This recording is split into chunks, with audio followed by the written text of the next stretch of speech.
Hello viewers, আশা করি আপনারা সকালে ভালো আছেন। তো আমি সেদিন রিলসে দেখিয়েছিলাম যে আমার ঠাকুমা অনেকগুলো আম নিয়ে, অর্থাৎ 5 কেজি আম ছিল সেখানে, এবং স্লাইস করে কেটেছিল। তো এগুলো আমি একটু কড়াইতে এবং পাত্রে আমগুলো বসিয়ে দিই এবং কিছু পরিমাণ মতো আমি লবণ আর চিনি দিয়ে এগুলো ভালোভাবে নাড়তে থাকি এবং কিছুক্ষণ পরপর এটা নেড়ে দিতে হবে, কারণ না হলে পাত্রের গায়ে লেগে যাবে এবং পুড়ে যাবে।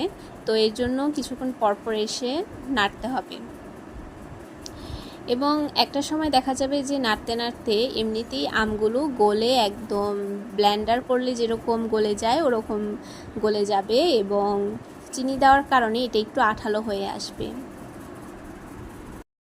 তারপর আমি দুটি থালায় তেল ব্রাশ করে নিয়েছি এবং আমগুলো ঢেলে নিয়েছি।